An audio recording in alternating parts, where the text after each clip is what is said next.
This is the 7th video in the Shroud of Turin series that I'm doing, how the Shroud of Turin may serve as a possible apologetic for the resurrection of Jesus Christ. This video is actually being re-recorded because the first one fell out of sync after I had done it all 20 minutes of it, so, that was unfortunate. However, try number 2. This is where things really get interesting. Everything up till this point has been a justification, as I'll read pretty soon, and this is the one where I will actually put the shroud in its apologetic context. It is the most pertinent point of the argument, and really the whole point of why these videos even exist. Everything up until here has been a justification. This is when things actually begin to get serious, I guess. I can't think of anything better. So there already exists voluminous studies on the resurrection and what the apostles saw, largely in the camps of criticism and apologetics. My contention all along is that the shroud adds unprecedented weight to the claims of the apologists, not only confirming the written record of the Gospels, but giving us a primary document which supplies us with far more information than we had previously. Why then a resurrection? Couldn't we just say that the image of Christ was made via a naturalistic process, and that as eerily and unique as it may be, eerily perhaps because of its uniqueness, it does not prove the resurrection, or serve as evidence for the resurrection would be the more appropriate choice of words. Yes and no. Yes, in the sense that I'm not arguing that this proves the resurrection per se. I don't know if I can do that, or if anyone can do that. But what I will say is that it makes it seem logically possible, so much so to the point where I believe that the resurrection is a more powerful explanation for both the events surrounding Easter and the shroud than any naturalistic explanation. No, in the sense that even if there were to be a purely naturalistic explanation for the image, it would be irrelevant to what I just claimed. I will elaborate on this further when I talk about properties of the shroud and how they pertain to the different image-forming hypotheses. However, first we may lay out the context of this claim. To explain the rise of early Christian belief, there are some key factors that any hypothesis must take into account. I will essentially be touting the typical evangelical apologetic given by apologists such as William Lane Craig, Gary Habermas, an Anglican scholar, and more so Anglican scholar N.T. Wright, etc. Firstly, the apostles of Christ claim to have seen their rabbi after his death and believe that he was truly risen from the dead. I am putting emphasis on risen, as there has been many theories that the church did not believe in a bodily resurrection, but such a dogma came later on and was anachronistically forced upon the previous writings. However, scholars such as N.T. Wright have shown this to be an erroneous claim. And I say, see for instance Wright's The Resurrection of the Son of God, specifically chapter 13. In a similar vein, there have been many bad attempts to show that Christ was just a copycat savior from pre-existing mythology. However, the very concept of bodily resurrection, the word anastasis, flew in the face of everything the Hellenic world imagined. For this, again, Wright, pages 32 to 84, as a reference. Also, there have been many works that have debunked such copycat theories, such as the apologetics of James Patrick Holding or Edward L. Winston's criticism of the popular internet movie Zeitgeist. Yet, the visions themselves won't convince most skeptics. After all, people have visions of things frequently, and in an ancient world that did not have the sciences, people had to have been more prone to be duped by hallucinations, right? While the assertion may seem reasonable to us in our postmodern age, the ancients were actually quite skeptical themselves of any kind of vision or hallucination. And for this I point to, again, Wright, as well as Dale Allison's Resurrecting Jesus, which I think is a lot more of a balanced account surrounding the resurrection. A very good book. It's the 6th chapter that he deals with it. But rather than delve too deep into this subject, there's a key point I'd like to make. In the ancient world, whenever someone saw a recently departed person, it was their soul that came back to talk, or a vision of some kind. Never was it the entire person, both body and soul, who returned. To the pagan mind, this was pure nonsense. The body was something that was shed after death. This is why the Greeks found Christianity to be foolishness, as St. Paul says, and why many of them laughed at him when he preached the risen Christ. Secondly, coupled with this message was the fact that Christ was risen. While many, though not all, Jews believed in the resurrection of the body, the idea that the resurrection had already begun was what was so unique about the gospel message. This did not sit with the ideas of the Jews that everyone would be resurrected at once. No one would resurrect before anyone else. Yet, as the disciples clearly preached Christ was risen, the resurrection had begun. Thirdly, the empty tomb. Some contest that the empty tomb is a legendary embellishment. St. Mark's Gospel, in the earliest copies we have, ends with the women telling no one what they saw, seems to fit with such an idea. Indeed, the later Gospels seem to be covering up for this error by saying that they did tell the apostles, trying to fix an obvious blunder. For indeed, if the empty tomb were true, why would the women disciples tell no one? Yet there are problems with this train of thought. If the tomb was indeed a legend, why have female disciples be the ones to discover it at all? Female testimony in Jewish law was non-existent. They simply were not seen as reliable witnesses. True, the disciples did verify their message from themselves, not solely relying off their testimony. In fact, they distrusted it from the outset, as we see in the Gospel accounts, and this is pointed out by a blogger by the name of Neil Godfrey. Yet why, if inventing a story, have the women disciples be the ones to discover it at all? Perhaps it's supposed to be a reversal of sorts. While the men ran away after Christ's arrest, the women stayed. Where it was Eve who first disobeyed, it was now the women who first believe. While this is certainly true, as even how it is seen in the tradition of the Orthodox Church. Why are we to believe that such a theological premise was to be invented, one with much profundity, but then that the same disciple who inaugurated it completely botched everything up by saying that they told no one? Is such a blatant error consistent with one who invents such a theological reflection? I mean, it's a rhetorical question, perhaps, but I don't know. I seem to doubt it a little. There's a lot more on this, and Dale Allison, again, who gives a very balanced account, gives other reasons for believing in the empty tomb solely by the Testament of the Gospels, but I would like to just keep going because that's not part of the paper. Furthermore, as historian N.T. Wright points out, the empty tomb is a necessary condition for explaining the Easter story. And on page 687 of the same book I've been talking about, Bishop N.T. Wright describes this as a necessary condition is something that has to be the case for the conclusion to follow. It is a necessary condition of my computer working properly that the house be connected to an electricity supply. So something that has to be in place. If the apostles only had visions of a risen Christ, this alone wouldn't have brought them to the belief, like I said previously. Despite our normal assumptions, the ancient world had a firm grasp on the difference between reality and visions, or at least a better grasp than we usually give them credit for. As Wright points out, the response to reported visions of this kind might of course have been, in the ancient as in the modern world, to question the mental balance, or perhaps the recent diet of the witnesses. To add on to this, visions of those recently departed were always seen as a sign that the person was dead, not that they were alive.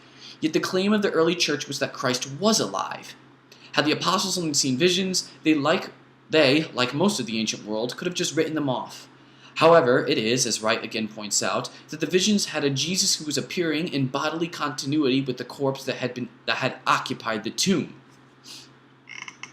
Now, when we look at the shroud, we must remember that any hypothesis about the image and the end result of Christ's body has to account for all the other data I've just went over.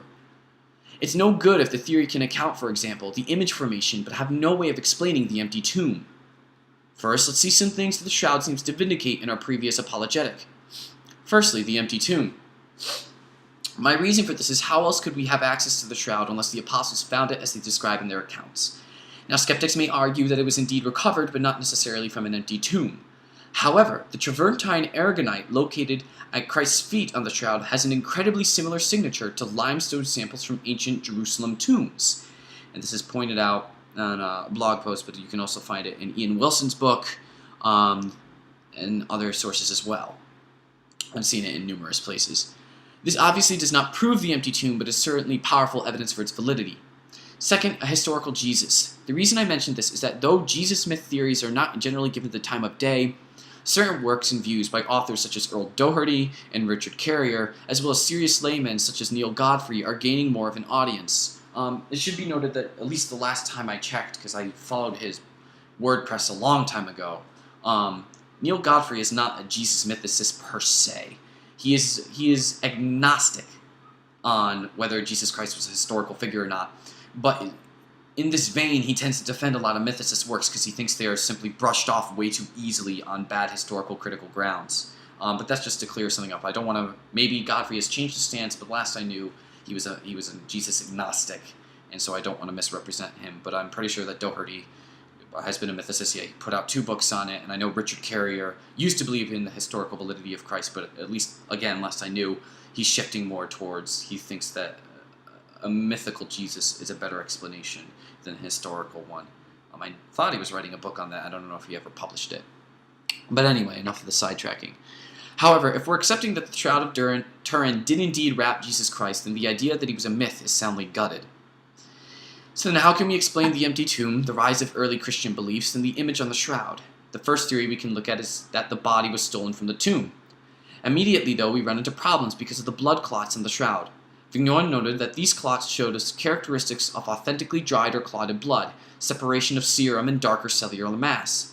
Though a few of the stains had broken borders, most were smooth, indicating they must have first dried and separated on a non-absorbent surface such as the skin of a corpse before being transferred to the cloths. This would be possible due to the sweat released by Christ during his torture, which then would have lingered longer if his body was placed in a cool environment such as a tomb, hence giving even more evidence to the fact that the empty tomb was not a developed legend. However, the perfect quality in which the wounds are transferred are the real problem for the stolen body theory. If the body was stolen from the shroud, we would not see the perfection we do in these clots. Instead, things would have been either messy and haphazard or broken apart. This makes sense, as a wound that hadn't fully clotted would have smeared on the shroud, while one that had clotted to the linen would have broken anew. We see neither of these on the shroud, though. Instead, we just see them as perfect wounds. Second, the shroud does away with swoon theory, or the idea that Christ didn't die on the cross. It's very hard to take seriously even without the shroud, as most skeptics don't hold to it. I'm pretty sure that when Richard Carrier did believe in the historicity of Jesus, even he did not give credit to swoon theory. And Richard Carrier, for anyone who doesn't know, he is a New Testament scholar who does a lot with apologetics. I think, at least back again when I was into this stuff, he was the webmaster of infidels.org. He is a non-theist, an atheist, and he does a lot of work with New Testament criticism. So I think in that sense I'm referencing it, that it's telling that swoon theory has never really been generally accepted for an explanation of Christ on the cross, not as an explanation for the empty tomb. The idea that Christ didn't die on the cross and then somehow got out of the empty tomb, still being beaten and practically dead as he is, I don't see how his disciples could have mistaken him for somehow being a resurrected Jesus. However, there is no doubt of its invalidity when we remember that the image of Christ on the shroud is in rigor mortis. I didn't really go over that in this paper, but one of the things, at least, that's said by a lot of people who have examined the shroud forensic analysis is that the thumb seems to be snapped in, which is a sign of rigor mortis. I know there's some people who contest this interpretation, but also just everything we've gone over. I don't think anyone really could have survived that. The reason I bring this up is for a more interreligious apologetic than a theist-atheist one. To my understanding, most traditional forms of Islam hold that Christ never died on the cross. This seems to fly directly in the face of that claim. The implications spell themselves out. Third, the idea that Christ was buried in a common grave. The first problem with this theory is the aforementioned data of both the limestone of the shroud and how it goes to Judaic tombs, and the blood. Any theory that claims that Christ was buried instead in a common grave has to deal with these facts. Second, the weave, as I have previously mentioned, was only one that could be purchased by those with wealth. Why, if Christ was going to be subjected to a common grave, would someone have bothered to bury such an expensive cloth with him? This makes sense if the story about St. Joseph of Arimathea is true, but doesn't seem to be the case if it's false. Thinking of that, there's also something very interesting on the shroud. I don't remember if I had mentioned this in my anatomy video. I don't think I did, and I really should have. The person in the shroud, his legs are intact. They're not broken, which is very telling because, as many people know, Roman soldiers would usually break the legs of their victims so they would asphyxiate quicker. And in the Gospel accounts, Pilate is surprised that Christ has died so fast when he orders for his legs to be broken, but he's already dead. And the shroud confirms this very same thing as related to the Gospel accounts. Just a little interesting thing I forgot to mention last time. Anyway, back to the text. One may opt that Christ was wrapped in the shroud and then buried in a common grave afterwards rather than a tomb, or just reburied in a different shroud. Again, this fails to deal with the evidence we have, specifically the blood clots in our possession of the shroud itself. But even if this were not the case, we run into a different problem. The body would have necessarily had to have been formed by contact in this case, since there would have been no proper environment for gases to diffuse as perfectly as one sees on the shroud in this naturalistic hypothesis.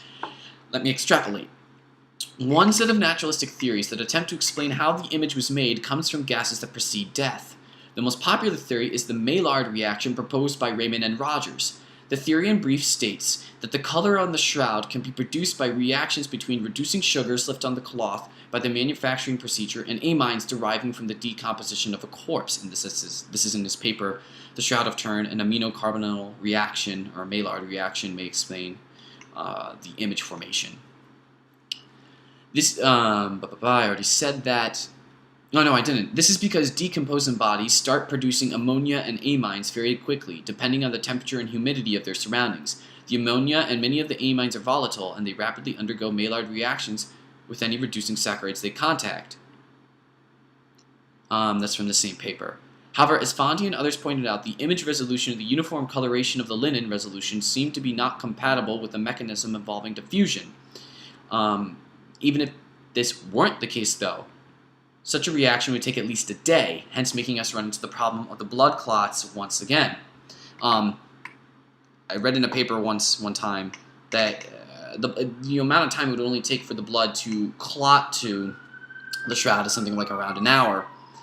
So if it only takes an hour for something like that to happen, and Christ is in there for a day, we have wounds that are fully clotted, and we run into the fact that we don't see any breaking of the blood clots on the Shroud of Turin. It's also worth pointing out, for those that are interested, theology, at least in the Orthodox Church, doesn't allow for the corruption of Christ's body by death. The lack of any signs of putrefaction back this up, which would make me ponder if the Maillard reaction would even be viable theologically. This is just a theological reflection, not a scientific one. This isn't also a point of my argument. It's just something for food for thought out loud. Maybe this doesn't count as corruption. I don't know. Something for people to debate about in theology, if they believe that the shroud and the Maillard reaction are both correct. The image on the shroud could not have been made by contact with the body for a few reasons. Firstly, there are areas on the image that would not be visible if the image formation resulted solely from contact. In other words, there had to be some kind of vertical projection from the body in order to create the image in these places, whether we want to say gas, radiation, light, etc. Furthermore, thermography proved that the emittance of the image was the same in all areas, the entire image formed by the same mechanism. Spectra and photography confirmed this observation. And that's from recent frequently asked questions from Raymond and Rogers. Secondly, as I previously mentioned, the shroud, when analyzed by a VPA image analyzer, comes up as a three-dimensional image, meaning it maps the distance of the shroud from the body. This would not be the case if the image was formed by contact, since all areas of the body would have to be on an equal plane, and thus the VPA image analyzer would have shown it as all being level instead of three-dimensional. However, for the image to have to be three-dimensional in the first place, there had to be space between the shroud and the body, as that is how a three-dimensional image is made in such a case as this. This is because of the aforementioned reasons. If the cloth had been touching the skin directly, then any place where the cloth was touching would be equal in distance to another area in which the cloth was touching. For example, if the cloth was touching Christ's nose at 2 points, they would be at the same level in a three-dimensional image. However, this is not found to be the case. The implication then is that somehow the cloth wasn't touching Christ's body during the image formation process. I've derailed a bit from my initial point, which is that if the body had been buried somewhere other than the empty tomb and wasn't a burial, then the image must have been formed by contact, since this seems to be the only naturalistic explanation. However, we know the image wasn't formed by contact, hence the theory is inadequate. The whole thing I gave about the three-dimensionality and the touching and whatnot of the body to the cloth was from a philosophical article by Joseph Almiraj called The Evidence of the Resurrection of Jesus in the Shroud of Turin. I put in my footnote, I'm a bit weary in including this information, not because of Almiraj's work, but because I'm not sure if it's been peer-reviewed or if there are any critiques of it. Nevertheless, food for thought. There's something about there that I think is just too easy, I want to say. Easy in the sense that I feel like there's something he might be missing. I have no clue what. It's just a knack that I have, but I figured I should include it anyway, and you can decide for yourselves. Okay, but back to the paper. Fourth, what if Christ's body had simply rotted away and the shroud was taken later on? There's a whole bunch of problems with this to begin with. For instance, why the apostles would even bother to think that their Savior had risen if they removed the shroud from his decayed body. However, these reasons are irrelevant when we remember that there are no signs of putrefaction on the Shroud of Turin. The image was made and the body was removed before any signs of liquid decomposition kicked in, which at such a temperature would have been roughly 30 hours.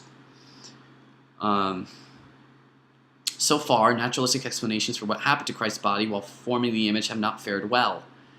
This, of course, isn't even taking into account the apostles' visions or their twist in Second Temple Judaic belief that the resurrection had already happened to an individual. There is, of course, a theistic explanation. Every Pascha, or Easter, in the Eastern Orthodox Church, there's a certain troparion that is sung. Christ is risen from the dead, trampling down death by death, and on those in the tombs bestowing life. This message, that Christ is risen, or in Greek, because I'm Orthodox, Greek Orthodox specifically, Christos anesti, is what I believe can explain all what we have covered. The resurrection of an individual, the inexplicable image, the missing body, the empty tomb, the appearances to the apostles, etc. The resurrection is a far superior explanation to any of a naturalistic origin. But aren't I saying God did it? That, infamous God of the gaps? Well, I believe he did do it. But my point is not to just throw up my hands because of this incredible image and stop thinking altogether. My point is that all the data is better explained if we allow ourselves to admit that Christianity could be true than if we a priori rule it out. That is why I believe one must keep an open mind and be open to the possibility that Christianity may be true and that truly he is risen, or alithos anesti.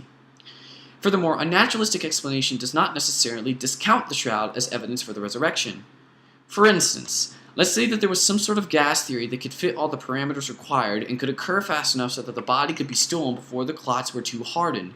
We still have the problem of either robbers or burialists having to remove the cloth in such a way that there are no signs that it was removed. An incredible feat, maybe even impossible. But even if this was done, that doesn't mean it necessarily happened. Even if we had such evidence, which we don't, the body still could have been in the tomb and then resurrected. This is why I will not go as far as to say the Shroud of Turin proves the resurrection. It, if accepted as Jesus' burial shroud, can only act as evidence.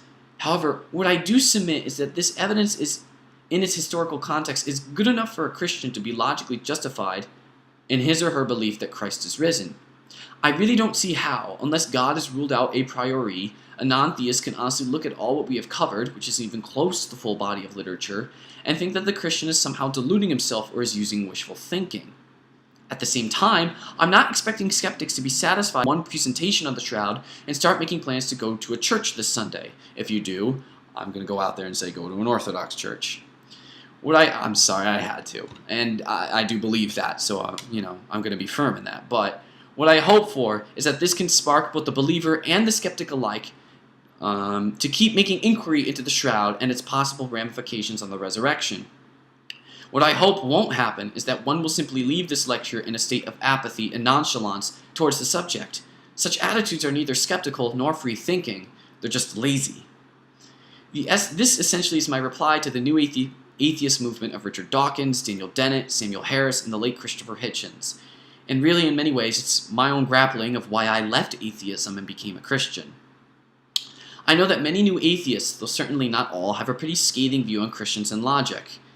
And in a lot of cases, they're rightly so in thinking that. But from the soul of one who used to agree with you, be open-minded. The shroud, if genuine, is scientific evidence that we can work with and deduce conclusions from. It falls into the very epistemology that we as new atheists have asked for all this time. Feels a little weird because I'm actually not a new atheist anymore. An atheist, new atheist, and atheist are synonymous. It's just the new popular movement. Don't just walk away. And perhaps I'm talking more to my old self than anyone here in these videos, but keep searching, and ye shall know the truth, and the truth shall make you free. Which is from the Gospel according to St. John 8:32. So, with that said, that pretty much wraps everything up. This is 23 minutes. It's the longest of all the videos. There is something I have to go over quickly, though, because I did in the other one. One thing. There is a blogger, a scientist by the name of, who goes by Collinsberry. I'm assuming this is his real name, Collinsberry. An Englishman, I believe, who supposedly has replicated a lot of the image properties of the shroud, including the 3D, the superficiality, using what he calls a scorchograph theory, which, Collins, I'm sorry that I'm going to sum this up poorly, but basically it's scorching something of metal onto a labric with something like an onion epidermis on it to keep the superficiality, and there's a bed, I believe, of either sand or snow, I think now is what he says, underneath, to keep all the properties of the Shroud of Turin. And he believes that this was done with a statue. I'm not going to contest whether scientifically it's viable or not, because I'm not a scientist, and I do kind of echo some of the other comments. He seems to be very dismissive of anyone who disagrees with him. Though to be fair, I think a lot of people aren't really giving him a fair listening to. I keep saying I apologize. With that being said, I disagree with Collins' theories on a couple levels. Firstly, I don't think there's any statue of that kind of anatomical accuracy that existed in Christendom, in Western Christendom, at the time that the shroud would have had to have been forged, especially with one where Christ is naked. Even if it's a amalgamation of different statues, as I believe you say, your iconoclastic theory of how it was done. I just don't think a statue like that existed, and you still have the problem of the blood being put on first and not being scorched at all. Not being scorched at all, being put on first, and being way more anatomically accurate than what was known for its time. You also have the issue of just how it would have been done in that situation. The amount of money and manpower and utter precision that would have need to have been done in the medieval time. You have to think there has to be some sort of contraption that would have lowered an entire statue onto the shroud and given it a very little exposure. It had to be done perfectly. That I think even with technology, people today, knowing what they're supposed to be doing, couldn't do it.